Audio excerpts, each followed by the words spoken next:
Pues hermanos, vamos a seguir estudiando Proverbios capítulo 8, versículo 13, donde ya vimos parte del versículo 13, ¿recuerdan? Sí. Donde vemos que la sabiduría odia el pecado de manera general, ¿no es cierto? Sí. Y además también la sabiduría odia el orgullo, odia la soberbia, odia la arrogancia, ¿no es cierto? Sí. Por eso dice ahí en Proverbios capítulo 8, si me acompañan, a Proverbios capítulo 8, versículo 13, vean lo que dice. Proverbios 8, versículo 13 dice así: el temor de Jehová es aborrecer el mal, la soberbia y la arrogancia el mal camino. ¿No es cierto? Entonces vemos que realmente la sabiduría odia el pecado en general, odia la arrogancia, odia la soberbia. Pero vean también, hermanos, vean también que la sabiduría odia el pecado verbal. Al final del versículo 13 dice: y la boca perversa aborrezco. La boca perversa aborrezco. Hermanos, el pecado verbal incluye todo tipo de pecados que cometemos usando nuestros labios. Ese es el pecado verbal. Cuando hablamos del pecado verbal, hablamos de la mentira, hablamos del engaño, hablamos del ofender a alguien con palabras, ¿no es cierto? O sea, todo lo que abarca la boca perversa, eso es lo que hablamos cuando decimos el pecado verbal, ¿ok? Y vean lo que dice Efesios capítulo 4, versículo 29. Ajá, Efesios 4, 29, vean lo que dice. Efesios 4, 29. Un libro de Pablo. Efesios capítulo 4, versículo 29, vean lo que dice. ¿Ya lo tenemos? Sí. Vean, dice: ninguna palabra corrompida salga de vuestra boca. Detengámonos ahí. Dice Pablo, ninguna palabra corrompida. Esta frase o esta palabra, mejor dicho, de corrompida, da la idea, hermanos, de algo que está en un estado de descomposición. Esa es la idea. O sea, en términos morales, cuando tú pecas con tus labios, cuando tú dices mentiras, falsedades, cuando dices grosería, chismes, calumnias, etcétera, todos estos pecados verbales, cuando tú haces eso, hermanos, cuando tú hablas eso ante los ojos de Dios, hermanos, Él ve cómo tu boca sale algo podrido, algo corrompido, algo en descomposición, algo putefacto, algo feo. Algo feo, esa es la idea de esta palabra. Por eso dice Pablo ahí en el versículo 29, ninguna palabra corrompida, o sea, ninguna palabra podrida salga de vuestra boca. Y continúa diciendo, escucha, sino la que sea buena para la necesaria edificación. O sea, la buena palabra, hermanos, la que realmente tiene que salir de tu boca, es la palabra que instruye, es la palabra que apunta a que el inconverso vea a Jesucristo. Es la palabra que habla para que el creyente sea más obediente a Dios. Esa es la buena palabra. Esa es la palabra que nosotros tenemos que decir, hermanos, que nuestra boca tiene que sacar. No aquellas palabras que están podridas en el pecado, sino las buenas palabras. Las que, hermanos, hacen que nosotros obedezcamos a Dios. Porque dice el versículo 29, sino la que sea buena para la necesaria edificación. Y dice, a fin o con el propósito, escucha, con el propósito de dar gracia a los oyentes. Para eso salen las buenas palabras, para dar gracia a los oyentes. ¿Tú sabes qué es la gracia, hermanos? Porque aquí Pablo está diciendo que cuando de tu boca salen buenas palabras, tú das gracia a los creyentes. ¿Tú sabes qué es la gracia? La gracia es un regalo inmerecido. Ajá, eso es gracia, un regalo inmerecido, un favor inmerecido, algo que tú no mereces, pero te lo da, ¿no es cierto? Eso es gracia. Entonces, ¿qué quiere decir que tú le das un favor inmerecido al que oye tus buenas palabras? ¿Qué quiere decir? Bueno, hermanos, en otras palabras, esto quiere decir que tú con tus palabras buenas, tú vas a mostrar amor. Tú vas a mostrar amor. A tal grado, hermanos, que así como Dios muestra su amor hacia nosotros, dándonos bendiciones que no merecemos, así tú vas a mostrar amor a las personas por tus buenas palabras. Esa es la idea. Que tú con tus buenas palabras muestres amor a las personas. ¿Por qué, hermanos? Porque tú muestras una actitud de gracia. ¿Cómo así? Ejemplo, a lo mejor, hermanos, esa persona no merece que le hables bien, porque te faltó el respeto, porque te gritó, porque te dijo una grosería, etc. Y entonces esa persona no se merece que tú seas amable con ella o que tú le digas algo amable. Pero sin embargo tú se lo dices, ¿no es cierto? Por amor. Por amor tú se lo dices. Y entonces ahí tú muestras la gracia a esa persona. Él no merece que le hables bien, pero por amor tú lo haces. ¿No es cierto? Y hermanos, esto es algo sobrenatural, porque ninguno de nosotros podemos hacer esto, porque nuestra tendencia es pecaminosa, ¿no es cierto? ¿Cuál es nuestra tendencia? Me dijiste esto y ahora yo te lo regreso, pero más fuerte, ¿no es cierto? Como dice el dicho, a ver de qué cuero salen más correas, ¿no es cierto? Esa es nuestra tendencia pecaminosa. Y siempre nos gusta andar peleando y peleando, ¿no es cierto? Y siempre nos gusta discutir. Un verdadero cristiano no hace esto. Un verdadero cristiano está alejado de esto. ¿No es cierto? ¿El cristiano puede caer en este pecado? Sí, puede caer y cae.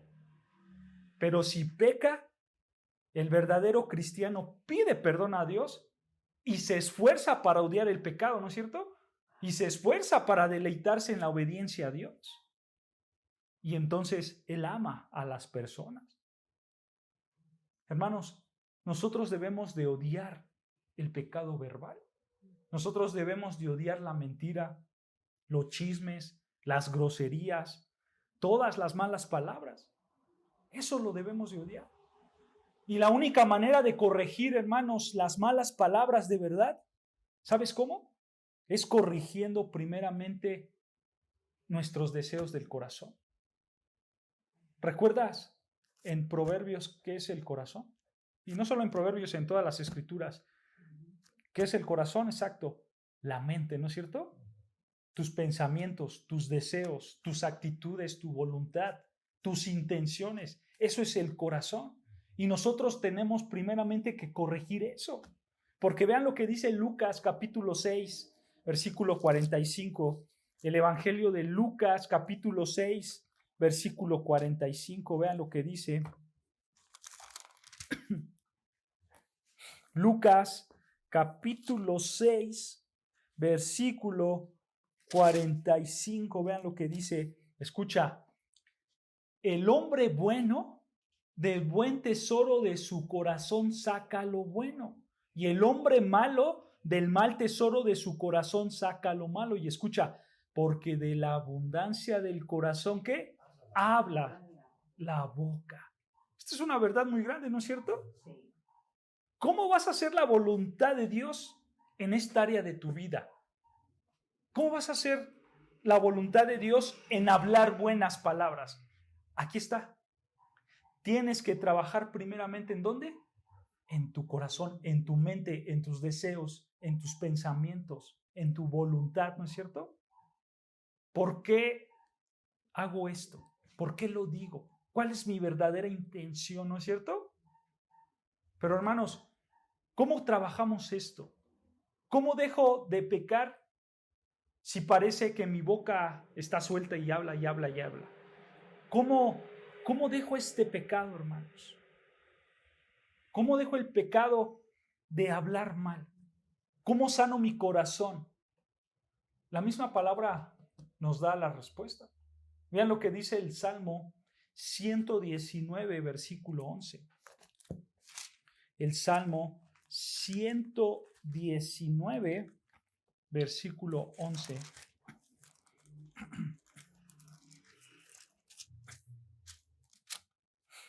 ¿19? 119, versículo 11. Salmo 119, versículo 11. Vean lo que dice la palabra de Dios. En mi corazón, o sea, en mi mente, ¿no es cierto? En mis anhelos, en mis deseos. Escucha, en mi mente he guardado tus dichos. ¿Para qué? Para no pecar contra ti. Ahí está la respuesta, ¿no es cierto? ¿Cómo dejo de pecar en esta área del pecado verbal? Aquí está. Guarda los dichos de Dios en tu mente. ¿No es cierto? Sí. Hermano, si tú has venido a los pies de Cristo, entonces tú tienes que vivir continuamente renovando tu mente, cambiando tu manera de pensar. ¿Cómo? Mediante el estudio de la palabra de Dios. ¿No es cierto?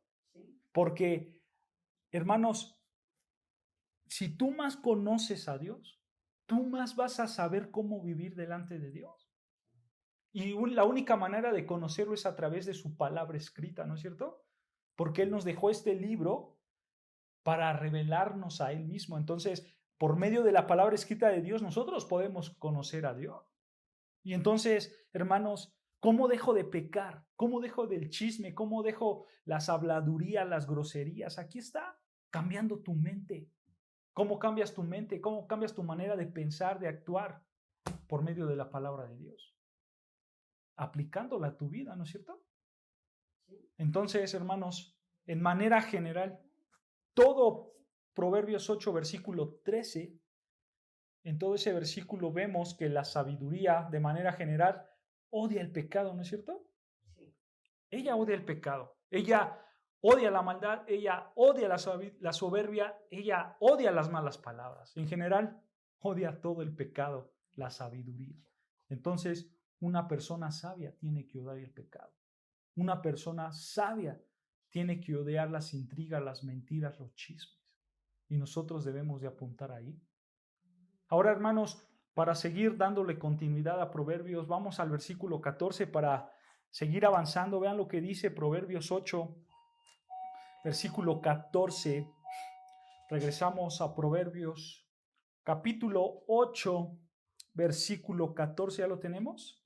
Dice así. Recuerden, aquí está hablando la sabiduría, y la sabiduría dice: conmigo está el consejo y el buen juicio.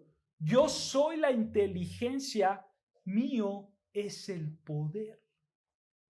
Recuerden, hermanos, que aquí la sabiduría está hablando como si fuera una persona, ¿no es cierto? Sí. La sabiduría, sabemos, hermanos, que la sabiduría no es una persona, pero Salomón así la pone para que nosotros podamos entender más de lo que está hablando, ¿no es cierto? Y la sabiduría habla y dice, versículo 14, Proverbios 8:14, conmigo está el consejo y el buen juicio. Yo soy la inteligencia. Hermanos, estas palabras o esta frase que acabamos de leer habla de tomar buenas decisiones en nuestras vidas. Porque, hermanos, el hombre o la mujer que es sabio, que aplica la palabra de Dios en su vida, él o ella lo va a manifestar en que toma buenas decisiones en su vida. Porque dice ahí que la sabiduría, con ella está el consejo, ¿no es cierto? El buen juicio, o sea, las buenas decisiones. Y dice, yo soy la inteligencia, o sea, yo soy el conocimiento. Yo tengo el conocimiento para tomar buenas decisiones en mi vida. Y al final del versículo 14 dice, mío es el poder, ¿no es cierto? Sí. Esta palabra de poder, hermanos, en hebreo se traduce como fortaleza. O sea, la sabiduría está diciendo, mía es la fortaleza. Pero ¿saben algo, hermanos? Esta palabra de fortaleza no habla de una fortaleza física, porque en el contexto inmediato en el que estamos estudiando, nosotros estamos viendo que la sabiduría está hablando de una fortaleza, pero una fortaleza espiritual, una fortaleza moral, ¿no es cierto? Porque en lo general, el versículo 14 está hablando que una persona sabia sabe qué decisiones tomar, ¿no es cierto? Y entonces, como ella toma buenas decisiones, entonces a las circunstancias que le rodee, ella o él va a ser una persona fuerte, porque va a ser fuerte espiritualmente alrededor de sus circunstancias. En otras palabras, lo que dice el versículo 14, hermanos, es que la persona que conoce a Dios, la persona que se somete a la palabra de Dios, va a tomar decisiones que agradan a Dios. Y él o ella van a ser fortalecidos cuando enfrenten decisiones o situaciones difíciles. Eso es lo que está diciendo el versículo 14. Aquí en el versículo 14, hermanos, no hay una persona que se desmorona por el viento, por la tormenta fuerte en su vida. No, aquí no hay eso. Aquí hay una persona que por medio de la gracia de Dios sabe cómo pensar, sabe cómo responder, se mantiene fortalecido en su espíritu gracias a que estudia la Biblia, gracias a que estudia la palabra de Dios. Porque él o ella sabe tomar decisiones, sabe cómo conducirse, y si le llega un problema, está fortalecido porque confía en su Dios. Esto es lo que dice el versículo 14. Y ustedes se dan cuenta, hermanos, por qué en esta iglesia, tanto en las predicaciones como en las reflexiones bíblicas que dan nuestros hermanos en los domingos, siempre les andamos diciendo, estudien las Escrituras, lean las Escrituras, busquen las Escrituras. ¿Se dan cuenta, hermano, por qué es necesario? Hermanos, nosotros no lo hacemos solamente para molestarlos o porque no tenemos de otra cosa de qué hablar, ¿no? Realmente estudiar la palabra de Dios y guardar la palabra de Dios en tu vida, que eso es la sabiduría, ¿no es cierto? Hacer eso, hermanos, como vimos en el Salmo 119, te va a ayudar a que tú estés alejado del pecado, ¿no es cierto? A que realmente, hermanos, estas verdades de ser sabio, de ser fortalecido, estén en tu vida. Solamente así lo vas a tener, pero únicamente cuando estudias la palabra de Dios. ¿A quién no le gustaría ser así como el versículo 14, hermanos? ¿A quién no le gustaría que un hombre o una mujer sepa tomar las buenas decisiones en su vida?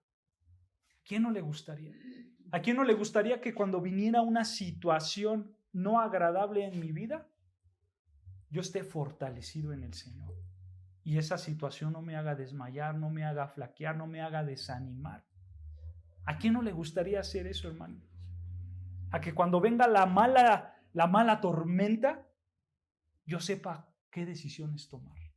Porque muchas veces pasa, ¿no es cierto?, que cuando vemos que viene el problema, te paralizas y ya ni sabes ni para dónde ir. Pero el hombre o la mujer sabia sabe cómo actuar porque estudia la palabra de Dios. Y entonces, cuando él ve el problema, él o ella sabe cómo va a resolver ese problema. ¿A quién no le gustaría esto, hermanos? A todos, ¿no es cierto? Y esto lo podemos lograr. Hay que ser sabios, dice el Señor. Tú tienes que ser sabio. ¿Recuerda qué es la sabiduría? Conocer a Dios, ¿no es cierto? Conocer su palabra y obedecerla en nuestra vida diaria. Si tú haces eso, si tú estudias la palabra de Dios y si tú la obedeces en tu vida diaria, entonces, hermano, vas a ser una persona sabia y vas a poder tomar las mejores decisiones en tu vida. La respuesta, hermanos, la hemos estado repitiendo a lo largo de todo el estudio de Proverbios, ¿no es cierto? Hay que ser sabios. O sea, hay que estudiar y hay que obedecer la palabra de Dios. Y así vamos a tener las mejores decisiones en nuestras vidas. Pero ¿por qué me equivoco, pastor, cuando hago esto? ¿O por qué vienen los problemas? Pues, hermano, no estudias la palabra de Dios. ¿Cómo vas a saber cuál es la voluntad de Dios si tú no estudias la palabra de Dios? ¿No es cierto? ¿Cómo vas a saber qué camino escoger si no estudias la palabra de Dios?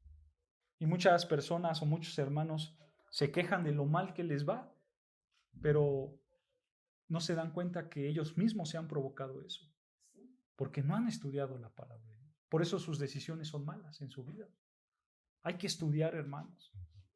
Nosotros reconocemos que a veces es difícil estudiar la palabra de Dios, ¿no es cierto?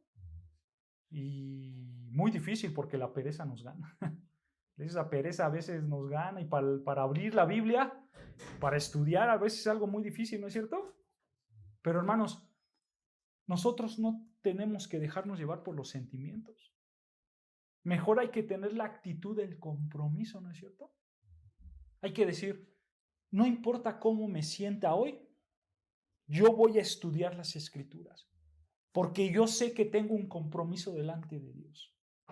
Y dejo mis sentimientos a un lado y mejor agarro el compromiso que tengo con Dios, ¿no es cierto?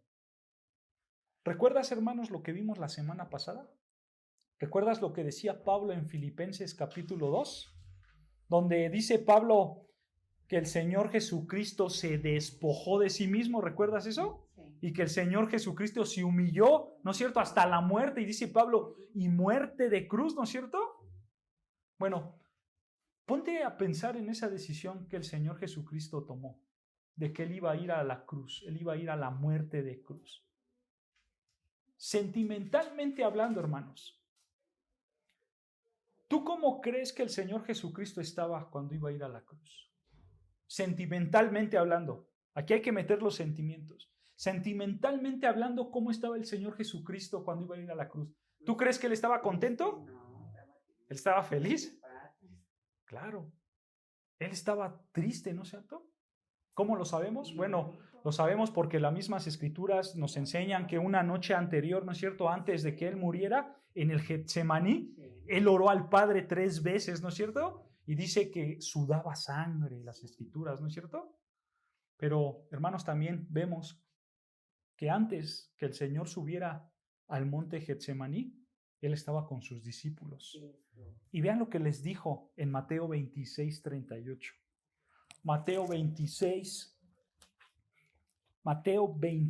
38. Vean lo que les dijo el Señor Jesucristo a sus discípulos. Mateo 26, versículo 38. Solo vamos a leer la primera parte porque esto es lo que quiero que vean. Mateo 26, versículo 38. ¿Ya lo tenemos? Vean lo que dice el Señor Jesucristo a sus discípulos antes de subir al monte Getsemaní. Les dijo, entonces Jesús les dijo, escucha, mi alma está muy triste. ¿Hasta cuándo? Hasta la muerte. Detengámonos ahí. Dijo el Señor Jesucristo, mi alma está muy triste hasta la muerte. O sea, sentimentalmente hablando, está con un dolor inmenso. A tal punto que ese dolor, esa tristeza lo puede llevar a la muerte. ¿No es cierto? Es por esto, hermanos, por esta razón, que él estaba muy triste. Es por esto que él sudó sangre.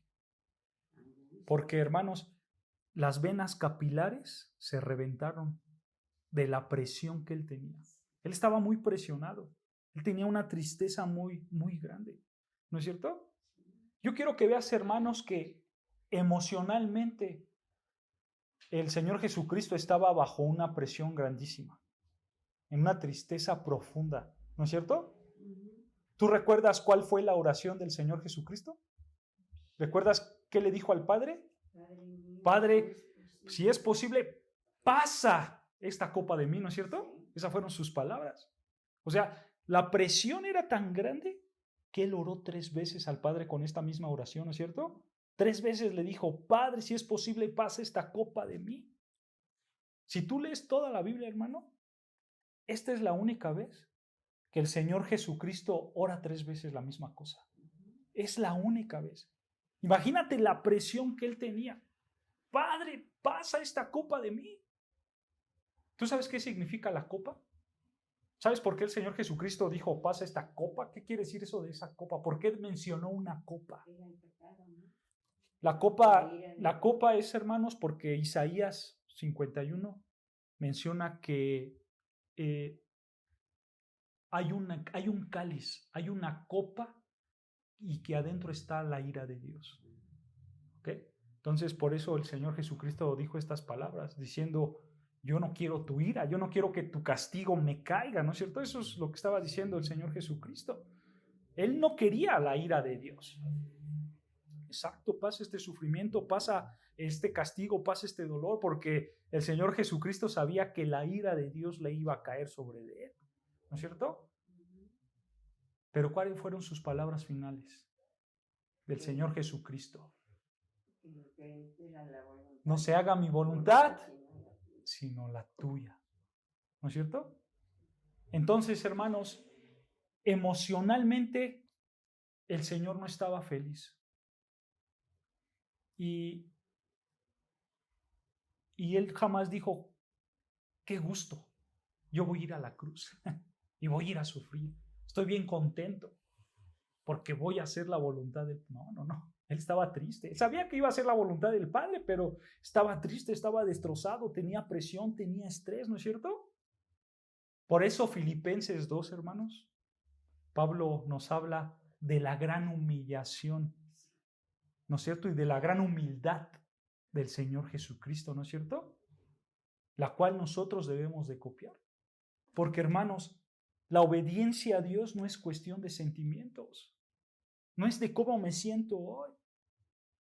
Hermano, si tú entiendes esto, si tú entiendes verdaderamente que el estar con Dios no se trata de sentimientos, si tú grabas esto en tu vida, tú créeme, hermano, que tú vas a madurar espiritualmente rápido.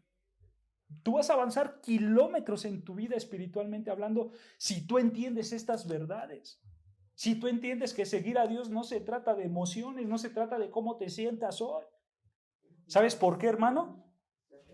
Porque cuando alguien te ofende, ya sea tu marido, tu esposa, tu esposo, tu familia, tu amigo, tu jefe, etcétera, cuando alguien te ofende, obviamente tú no tienes ganas de ser amoroso con él, ¿o sí? ¿No? Te ofendió, ¿no es cierto? Emocionalmente tú la quieres ahorcar o lo quieres ahorcar, ¿no es cierto? Y ya estoy harto de ti, ¿no es cierto? Emocionalmente tú quieres, a lo mejor hablando en términos de matrimonio, emocionalmente tú quieres dejarlo o dejarla, ¿no es cierto? Porque eso pasa mucho en los matrimonios. ¿Por qué me casé con él? ¿Por qué me casé con ella si es así, ¿no es cierto? Y empiezan muchos reproches. Y siendo honestos, hermanos, estos pensamientos llegan a nuestras cabezas, porque las emociones están a todo lo que da. Y entonces tú te estás dejando llevar por tu ira, por tu emoción, por cómo te sientes ese día. Y entonces si tú te dejas llevar por esas emociones pecaminosas, entonces tú vas a pecar en contra de Dios. Pero hay que recordar, nosotros debemos de copiar al Señor Jesucristo, ¿no es cierto? Y nosotros debemos de clamar al Padre y decirle, Padre, ayúdame, no me quiero enojar. No quiero tomar malas decisiones en mi vida. Yo quiero ser obediente a ti. Yo hoy emocionalmente me siento mal, pero yo quiero, escucha, escoger. Yo quiero decidir amar y servir a esta persona que me trató mal. Y entonces Dios te ayuda, Dios te escucha y Dios te empieza a llenar de su espíritu para que tú le obedezcas. No por una emoción, sino por una decisión que tú has tomado. Esto es lo que debemos de hacer, hermanos. Obedecer a Dios, aunque el deseo no está en nosotros. Pero nosotros sabemos que tenemos que obedecerlo para honrarlo, para glorificarlo, ¿no es cierto? Eso hace un cristiano obediente. Eso hace un verdadero cristiano. Es que no puedo perdonar porque lo que me hizo es muy fuerte. Es cierto. Emocionalmente no puedes. Porque emocionalmente tú, al contrario, quieres hacerle lo que te hizo y peor, ¿no es cierto? Pero si tú eres un hijo de Dios, tú puedes y debes. Porque eres un hijo de Dios. Porque tú escoges perdonar. Tú tomas la decisión, no en base a tus emociones, no en base a tus deseos, sino en base a una decisión que tomaste de seguir a Cristo. ¿No es cierto? Porque emocionalmente no tengo ganas, pero sé que tengo que hacerlo. Hermanos, estas son verdades importantes para nuestra vida y para nuestra espiritualidad. Porque muchas personas ponen las emociones junto a la obediencia de Dios, ¿no es cierto? Y muchas personas dicen, si no tengo ganas, ¿por qué lo voy a hacer? Es más, si yo hago esto y no quiero hacerlo, pues sería un hipócrita. Porque yo no quiero hacerlo, pero lo voy a hacer, entonces voy a ser un hipócrita y se escudan en eso, ¿no es cierto? Pero la realidad, hermanos, es que no es hipocresía. Porque ¿acaso el Señor Jesucristo fue hipócrita? Ya lo vimos, ¿no es cierto? Emocionalmente Él no quería ir a la cruz. Emocionalmente Él no quería sufrir, pero escogió, ¿no es cierto?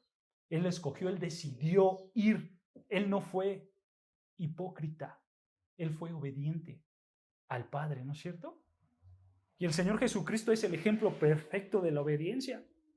Porque a pesar de cómo se sentía, a pesar de sus emociones, hermanos, Él decidió que obedecer a Dios. Y Él dijo, no se haga mi voluntad, sino la tuya. O sea, está diciendo, no importan mis emociones, sino lo que importa es tu palabra y yo tomo la decisión de obedecerte. Y Él fue obediente, dice Pablo, hasta la muerte y muerte de cruz. ¿Se dan cuenta, hermanos? No es por emoción, sino es por decisión obedecer a Dios. Y lo vuelvo a repetir, si tú grabas esto en tu corazón, tú espiritualmente vas a crecer mucho. Vas a crecer mucho.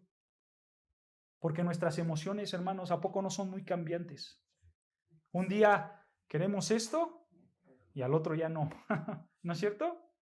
O se nos presenta una situación que emocionalmente sabemos que es pecado y entonces tenemos que decidir si nos dejamos llevar por mi emoción pecaminosa o si obedezco la palabra de Dios para no pecar en contra de Él. Y así estamos, cambiando y cambiando, ¿no es cierto? Pero la realidad es que nosotros debemos de ser sabios y no tomar decisiones solo por emociones. El sabio evalúa su vida, el sabio toma decisiones en su vida, pero en base a la palabra de Dios. No en base a tus emociones, no en base a cómo te sientes hoy, no en base a qué tú piensas, sino en base a la palabra de Dios. Y entonces ahí encuentras la fortaleza para asumir esas decisiones bíblicas. Y entonces Dios te ayuda. Eso es lo que hace una persona sabia. ¿No es cierto? Eso es lo que nos enseña Proverbios 14, vean, Proverbios 8, 8 versículo 14. Esto es lo que nos enseña. De esto está hablando el versículo 14 cuando dice la sabiduría. Conmigo está el consejo y el buen juicio. Yo soy la inteligencia, mío es el poder.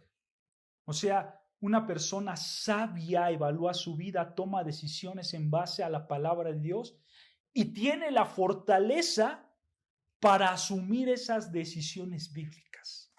Esto hace una persona sabia. ¿Por qué? Porque estudia la palabra de Dios, ¿no es cierto? Ahora, hermanos, rápidamente, hablando de las emociones, no quiero que se vayan con esta idea con una mala idea de que las emociones son malas. No estoy diciendo eso. Yo no estoy diciendo que siempre hay que tener la cara de piedra, ¿no es cierto? O fríos como refrigeradores, no. Obviamente hay emociones buenas, hermanos, como las alegrías, ¿no es cierto? El sentir un cariño, un aprecio por alguien. Son emociones buenas, hermanos. Y esas emociones buenas incluso nosotros podemos expresárselas a Dios para tener una buena adoración a Dios, ¿no es cierto? Eso es bueno y podemos hacerlo. No estoy diciendo que no. Pero si nosotros somos sinceros, hermanos, la mayoría de nuestras emociones son pecaminosas. Esa es una realidad. Y nosotros nos escudamos en esas emociones pecaminosas para no hacer la voluntad de Dios, para no obedecer a Dios. ¿No es cierto? ¿No es cierto? Esa es la realidad. Y ahí sí, hermanos, ahí sí no importan las emociones que tengas. Porque tú, hermanos, tienes que obedecer a Dios sí o sí. No importa cómo te sientas, no importa qué emoción tengas. No importa si es una emoción de enojo, tristeza o felicidad. Si Dios te dice, obedece, ¿tú qué haces? Obedeces. Tomas la decisión de obedecerlo. ¿No es cierto? Porque ahora, hermanos, creemos que todos los cristianos nos debemos a Dios, ¿no es cierto? Como decía Pablo, ya no vivo yo, mas Cristo vive en mí. Y entonces obedezco. Y entonces cumplo la palabra de Dios, ¿no es cierto? Esa es la idea, hermanos. Entonces las emociones, hay emociones buenas, sí, pero también hay emociones pecaminosas. Y esas tenemos que hacerlas a un lado y obedecer a Dios sobre todas ellas, ¿no es cierto? Entonces, hermanos, para acabar, sigamos avanzando. Y estamos viendo que aquí Salomón, hermanos, está tocando varios temas de la sabiduría, porque recuerda, aquí la sabiduría se está personificando, ¿no es cierto?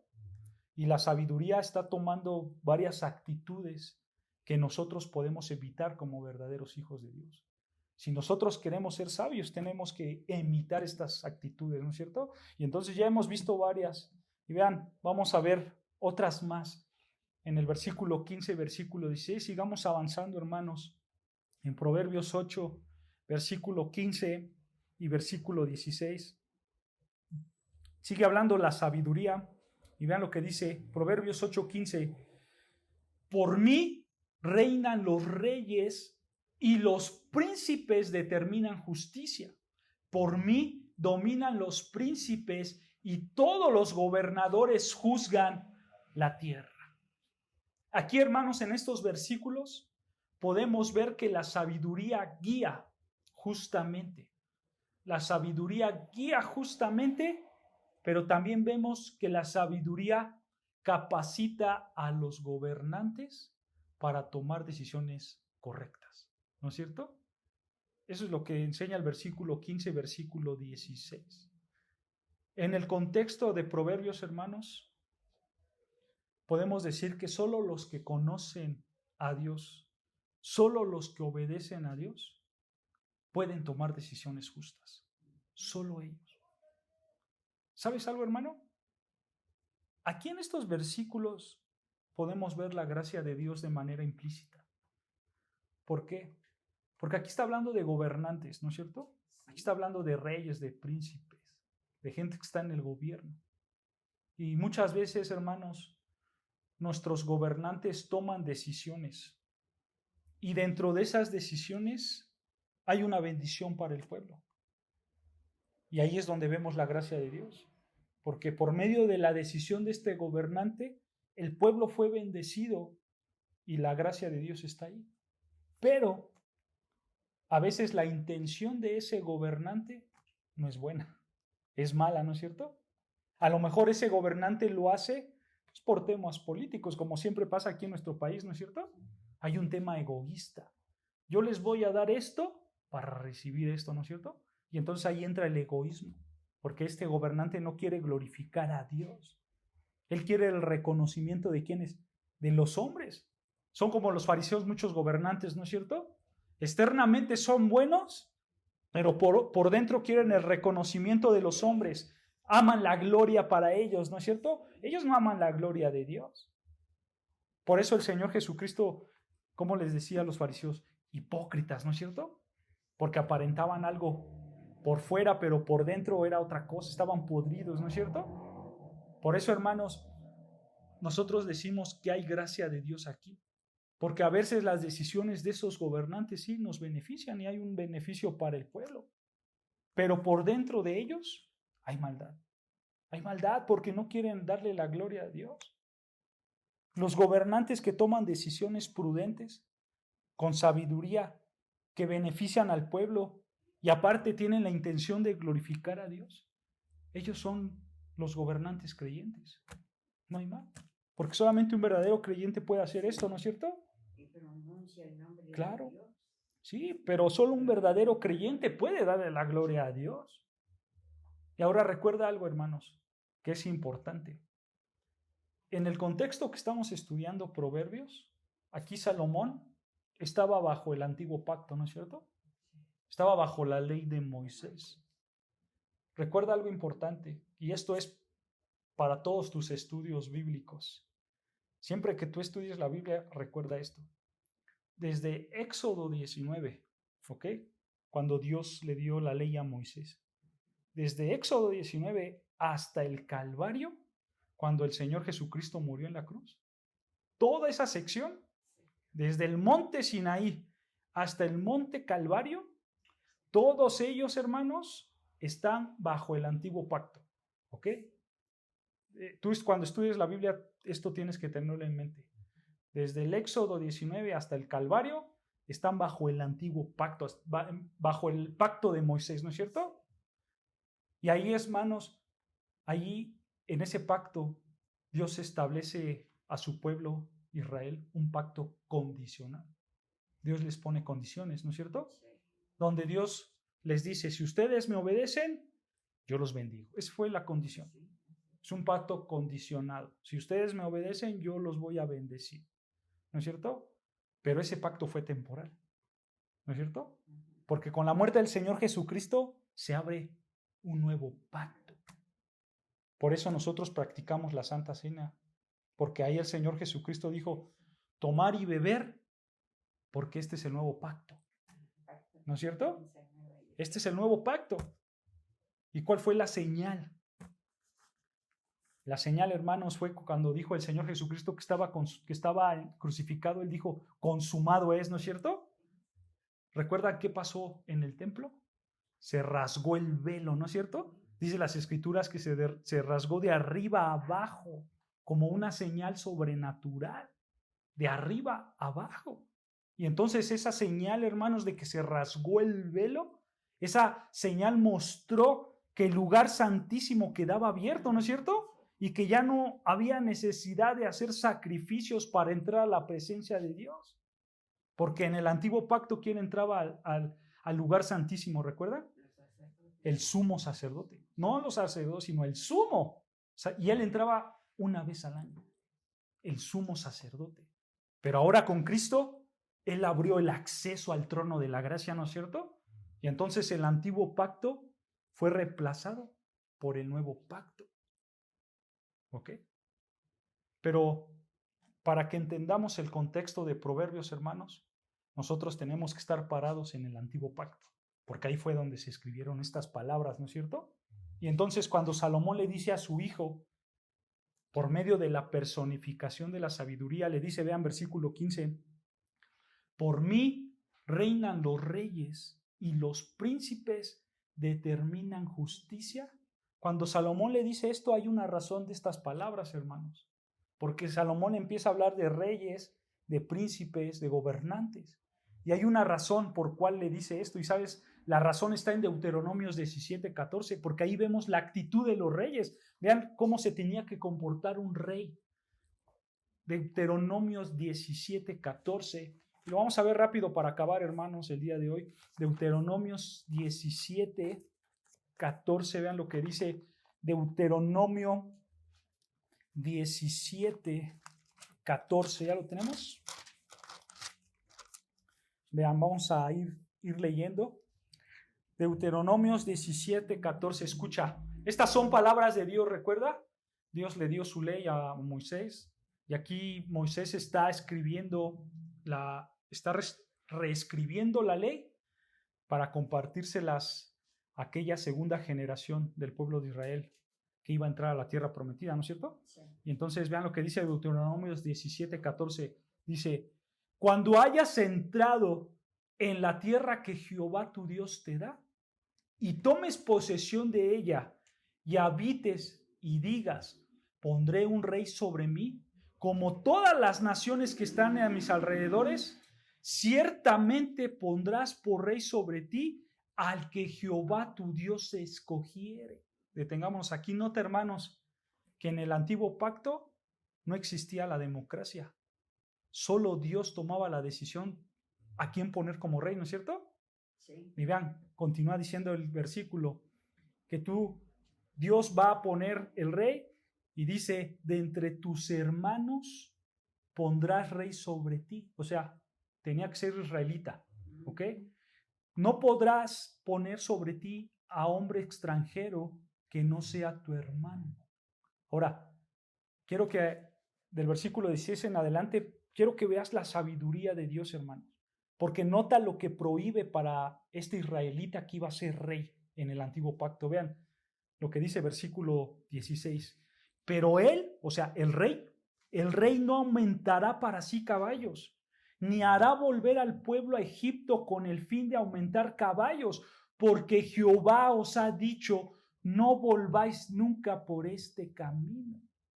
Esto, hermanos, de aumentar los caballos y demás, habla de las riquezas. O sea, en otras palabras, habla del hambre del poder. Y hermanos, si te das cuenta, esta es una actitud antigua que hasta el día de hoy tenemos entre nuestros políticos, ¿no es cierto? Que nuestros políticos se aprovechan de la posición que tienen para enriquecerse, ¿no es cierto? Y Dios, como conoce el corazón del hombre, vemos que Moisés en el año 1405 a.C. escribe estas palabras inspiradas por Dios, ¿no es cierto? Y dice que el hombre que tiene poder puede ser un hombre avaro, ¿no es cierto? Puede ser un hombre que realmente desvíe su corazón hacia las riquezas, hacia el poder que tiene. Inclusive, hermanos, en el contexto que estamos leyendo, el que tiene que ser un rey israelita, ¿no es cierto? O sea, eso quiere decir, hermanos, que tiene que ser un creyente. Entonces, en el contexto que estamos leyendo, inclusive un creyente puede caer en este pecado de tener poder y entonces querer la riqueza y querer la arrogancia, ¿no es cierto? Pero aún así Dios dice, cuidado, aunque tú seas creyente, cuidado con esta tentación, ¿no es cierto? No seas avaricioso. Y vean, versículo 17 también continúa y le sigue diciendo, versículo 17, le dice, no tomará para sí muchas mujeres. Vean, hermanos, esto lo vivimos en todos los países, ¿no es cierto?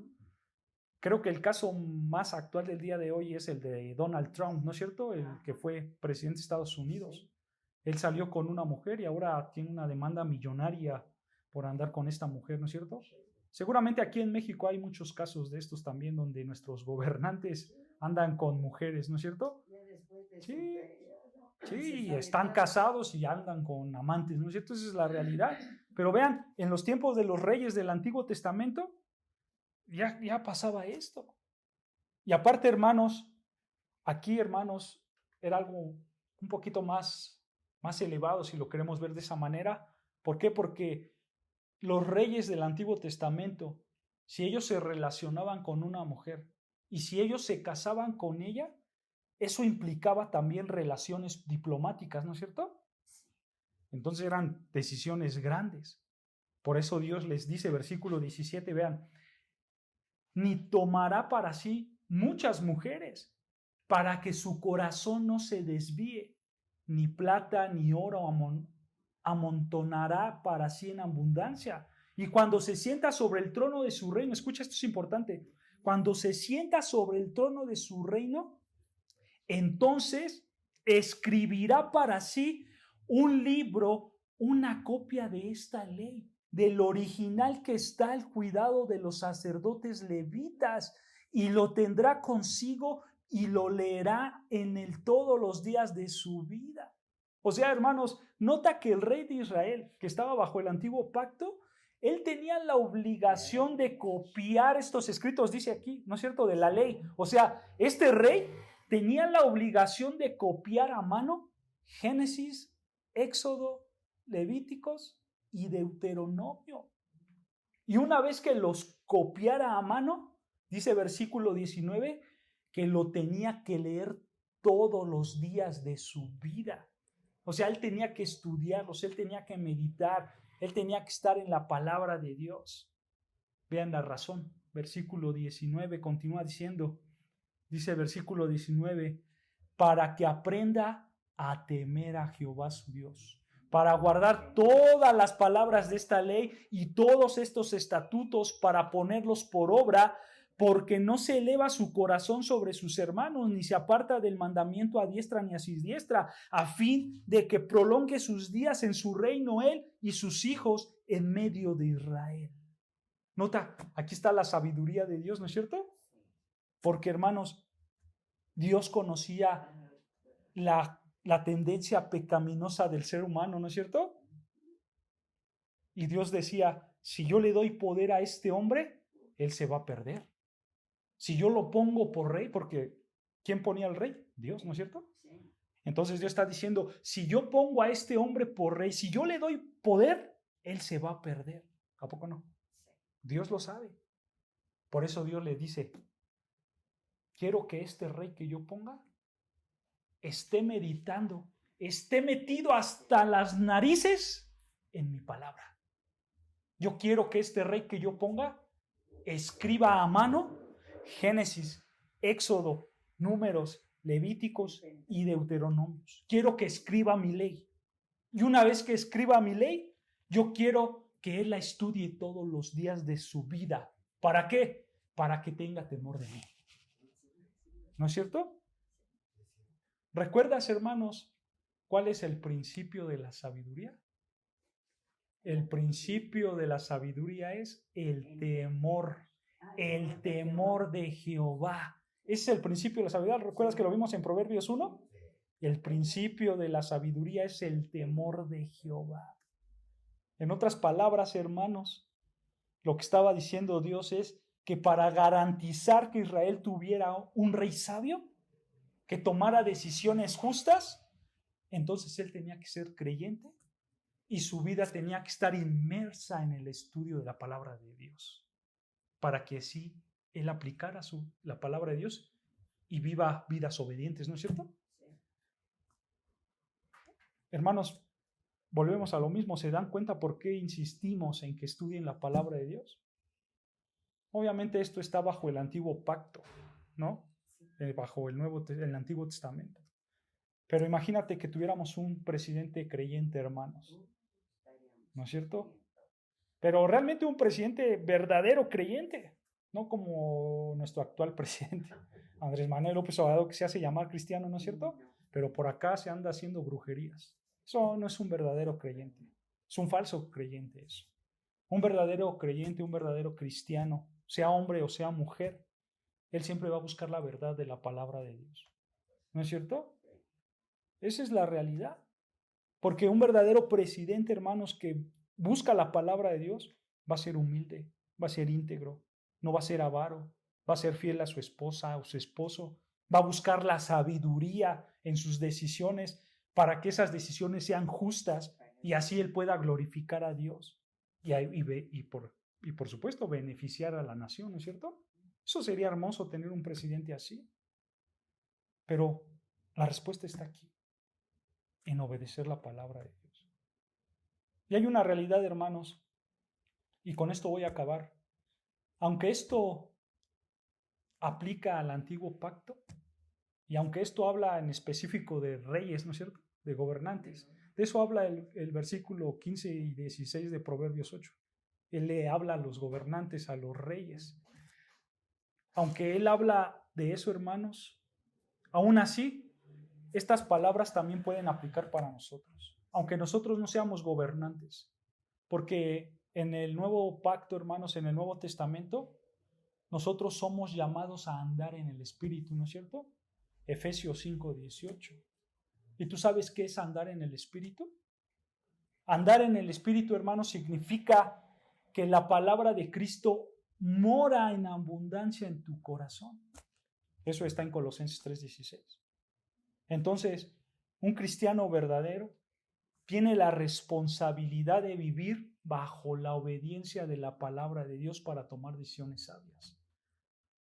Seas gobernante o no, eso tiene que hacer un verdadero cristiano.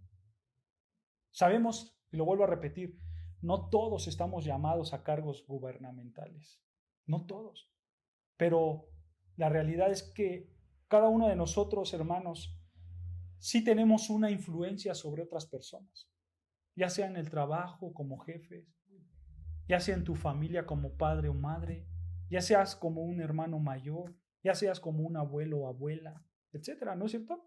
Todos tenemos una influencia sobre alguien. Bueno, hermanos, ahí es donde nosotros tenemos que aplicar estos principios bíblicos. Saber tomar decisiones correctas, justas, mediante la palabra de Dios, para que así nosotros podamos vivir la palabra de Dios y obedecer la palabra de Dios y seamos de impacto para los demás, seamos de testimonio para los demás. Entonces, hermanos, nosotros hay que tomar decisiones justas mediante la palabra de Dios y viviendo para la palabra de Dios. Amén, hermanos. Amén. Pues aquí lo dejamos, hermanos.